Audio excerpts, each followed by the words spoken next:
So if you're somebody who just entered college, or maybe you have spent 1 or 2 years already in the college, and with all the shebang going on around you regarding AI taking jobs, DSA going to be obsolete, all of these things all together. If you're somebody who is confused to how to actually start, or if you have already started, how to proceed with data structures and algorithms, and is it even required as of now in, let's say, 2026? Maybe at some point of time it becomes obsolete, so should we stop, let's say, learning DSA altogether? What's going on and what you should do in order to learn DSA the right way? Then you have actually started watching the right video. In this video, I'll talk to you as a software engineer who has been working for quite some time in the industry and who also spent good amount of time with DSA in his college days. I would like to share some of my thoughts that how I would approach, with all of the knowledge that I have, how I would restart my journey with DSA, and probably this is going to be a right balanced way that you can also take in order to make sure that the overall outcome that you get out of DSA is actually meaningful and you are able to solve interesting problems and actually, let's say, use DSA for even for interview preparation and so on and so forth. So there's a lot that I have in my mind to talk about. So without any further ado, let's just start. But before starting the video, if you have not yet subscribed to the channel, do consider subscribing because we are going to put some really awesome content coming up ahead. So let's now see. I would like to give my thoughts on some like on this buzz that whether DSA is going to be obsolete, and let's say our company is going to stop asking DSA questions, or let's say as a computer science engineer, if because of all of this AI boom, should you stop learning DSA? What is expected out of you? So see, for a good amount of time, I have been always a believer of the fact that DSA is not just for your interview preparation. Like, it's not just kind of like a checkpoint that you have to clear because you have to clear interviews, right? In actual software engineering also, you will find decent amount of applications with respect to data structures and algorithms, right? For example, let's say if you are working in a team which is building an in-house caching library, or let's say a cache engine, then that cache engine needs to implement some eviction policies like LRU, LFU, etc. Now, how will you implement the LRU eviction policy? That's a proper algorithmic problem to solve. And if you are somebody who has been solving, let's say, lead code for quite some time, you must have already seen questions like implement LRU cache, LFU cache, and so on. And I can give you more examples around it. For example, let's say if you are working in a team which is actually building some kind of a front-end library similar to React. Now, React's virtual DOM is what? It's kind of like a tree data structure. So you need to know and understand how trees are implemented and how trees are parsed and how exactly you can use these algorithmic techniques to implement in your corresponding library. Not everybody is just making database call and populating it on the I would say UI, right? That's not even 1% of actual software engineering. When you do actual software engineering, you will see there is so much to learn, and DSA is just probably one part of it. So I don't think that as a software engineer, as somebody who is actually willing or wishing to be a software engineer, you should skip DSA.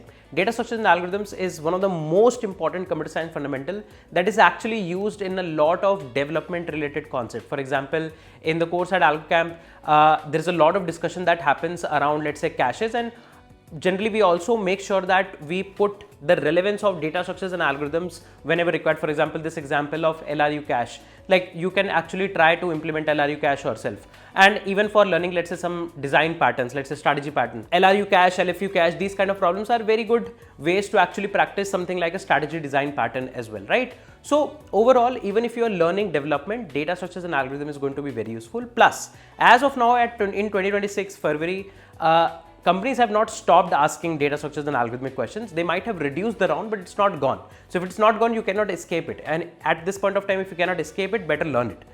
If there will be some future where everybody has stopped asking DSA, then yeah, maybe that I would say keep it as a choice. Maybe just learn it for fun and learn it for core deeper computer science engineering concepts. But as of now, even for your interview preparation, practice, I believe DSA is going to be super important. So I would say don't waste your time.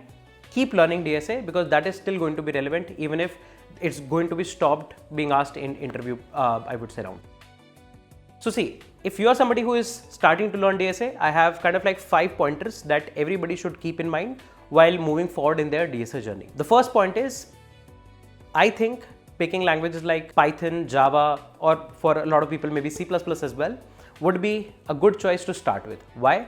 Because when you're solving data structures and algorithmic problems, a lot of time what happens is you need some arbitrary data structure which is going to be used in the algorithmic implementation, let's say hash maps or let's say sets, etc. Now in a lot of other languages, you might not find a direct available implementation of a particular data structure. For example, in some languages, you might not find an out-of-the-box implementation of heap. For example, JavaScript, you will not find it directly there. So in those situations, it will be kind of like an overhead that you have to first code your own heap and then you will be able to use it in a problem. Whereas in languages like C++, Java and Python, it's kind of like a benefit. So you can actually choose any of these three. Most of the interviews also you can give, like in my experience, 99% of the interviews I have given either in C++ or Java for data structures and algorithms, and it has worked fine. Like majority, I have not seen any corner cases that I'm not allowed C++ or Java in 99% of my cases. So I would say pick a language, stick to it. And if let's say you are working in a company where you are already using a language, maybe you can pick that language also because you are already well versed with it. Data structures and algorithms is more about problem solving and knowing how to implement a particular trick, how to implement a particular type of a calculation or a logic to solve a particular type of problem. So I would say pick a language, stick to it and understand the nuances, that how you can make different data structures in that language, how you can write some efficient algorithmic implementation in that language, and so on. So that would be my first recommendation. Now, before you move forward and like just start solving questions around DP with bitmask, for example, I would say spend good amount of time and understand basic data structures. Now, in a lot of interviews, maybe somebody will not come up and say that code a new linked list because maybe it's too easy for a lot of people. But still knowing how basic linked list is coded, how basic trees are coded, what is recursion, how basic recursive algorithms are actually written, how quicksort is written, how merge sort is written is going to be very important, because in solving harder problems, you will find these basic algorithms very useful. For example, if you are going to be implementing quick select algorithm, then quick select is almost quicksort with a few changes here and there. So if you know with the basic quicksort, you will be able to implement quick select and any variation around quick select very easily.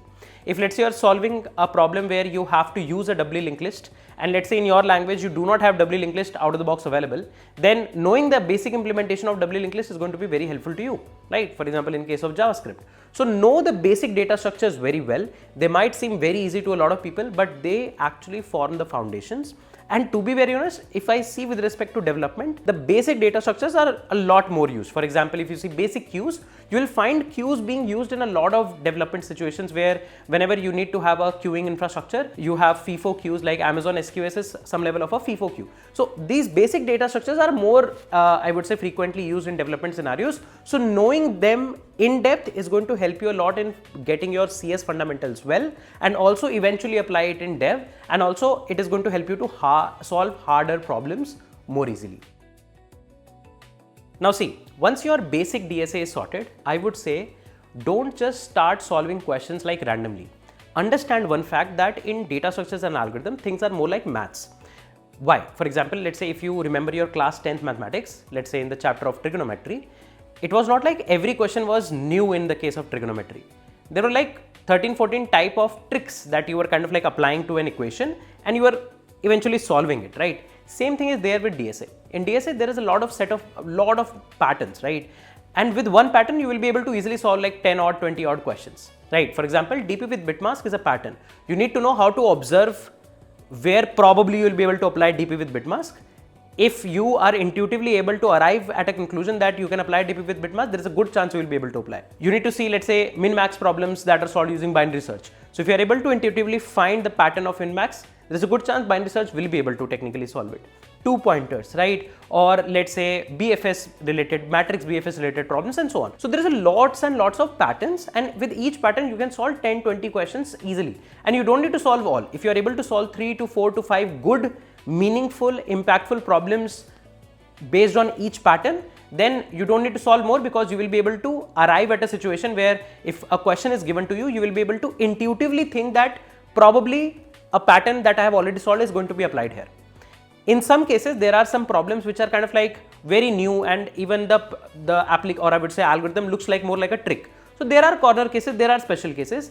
It makes sense to actually solve these kind of special problems as well, and maybe keep taking notes of all the new special tricks which are not like a general pattern that you find in a lot of problems, but a one-time trick that you applied to a question. Maybe that trick will be useful later. So maybe take notes of those tricks and try to find similar kind of like a problems there, right? So I'm planning to make a dedicated video on all the DSA patterns that I remember at least at this point of time, and what are some of the questions based on each pattern that you can solve, so that you have more like a one set dictionary where you can just come up and start practicing a particular pattern in a given order. This is a video that I'm preparing, and probably the next video or next to next video on the channel will be on this particular topic. So stay tuned for that. But I believe solving DSA problems based on patterns is something that I have been recommending for quite some time, and this is the only right way in which you will be able to excel at DSA. Now this is something that is very specific for people who are willing to prepare for interviews. In interviews, you have a time bound situation, like some companies have 45 minutes round for 2 questions. Some companies have 1 hour round for, let's say, 2 to 3 questions. So in every situation, in every company, you will be having a time bound situation. A lot of people keep solving questions, but they take a lot of time because maybe they take 3 hours to solve a problem. They are able to solve, but not in a specified time period, and hence when you appear for coding contest, let's say of a company, or let's say face-to-face interviews, then in a shorter time you're not able to see the patterns and you're not able to solve the problem. So I would say, in order to solve this situation where you are not able to solve the problem fast, try when in your practice session that you have time bound scenarios, that you not just have to figure out the solution, but also have a working coding solution that is able to pass all the test cases at any point of time. This is the kind of practice that you want. And make sure you, when you are in your initial stages, when let's say you're solving your initial set of questions, try to get your hands dirty, try to actually code without looking anywhere, try to go through the grind of making only, let's say, half of the test case pass, rest of them are failing, then you figure out what are the corner cases that I'm missing and so on. This practice is going to be important, and slowly and steadily move from this practice to a same situation but a time bound practice. This is going to make you fast and actually give you important and meaningful results during your interview. If you will not do this, then in online coding tests, in face-to-face interviews, there is a good chance you will not be able to perform if the problem is hard and you have less time. Now, here are 2 pointers that I am clubbing together. Whenever you solve a question, whenever you learn a DSA concept, try to understand the reasoning behind it, that is it maybe somehow or somewhat kind of like just a puzzle, or is it actually relevant? For example, if you're learning merge sort, a lot of people just learn merge sort that, okay, there is an array, you divide it in 2 parts recursively and so on. Try to think maybe one step further, like think like an engineer. Think like, why only in 2 parts? Why not divide it into 3 parts? What will happen if you divide it in 3 parts? Or maybe 4 parts? What will happen in these kind of situations, right? Why heap is always a binary tree? Maybe why not a ternary tree? Think about it like this. So if you will have reasonings, then you will yourself figure out that you have an edge in DS, right? Even in the basic concepts, you have an edge. And it's kind of like a normal human psychology. The moment you start feeling that you have an edge, you start feeling more confident about that thing, and eventually your performance on that particular concept keeps improving, right? So do find reasonings behind basic data structures and even problems, like for example, LRU, LFU cache, right? Think about it, where exactly they can be implemented, and there are so many different other type of problems as well, which are actual development, I would say, directly related to some kind of a development. Plus, if you're solely practicing for interviews, I would say, whatever company you have the next interview round, try to make sure that you solve previous year questions of that particular company. I have recently uploaded a video on my YouTube channel where I have talked about that if you want to practice specifically for a company, then how you can use the lead code discuss section and good set of AI tools to make sure that you shrink down a lot of effort and have a list of very relevant, important questions and topics with you, because generally companies have problem sets, so they try to repeat the problems as well. So if you have already seen the problem set, if you have already solved the problem set, if you are already prepared for what kind of problems are going to come up, you will be able to excel a lot. So this is something that you should definitely try to do. And that is it for this particular video, guys. I hope I was able to give you a good direction on how to move forward in DSA. Do make sure that you subscribe to the channel, because I'm going to very soon put the complete DSA patterns, the complete list, and the similar set of problems for each pattern, so that you can also practice each and every individual pattern separately. So do keep an eye on the channel, and if you have any thoughts, any comments, any question, do drop them in the comment section below. I would be really happy to answer all of your questions. That being said, let's wrap this particular video here. We are going to meet soon in the next set of videos. Till then, take care. Bye bye. I am Sanket Singh, signing off.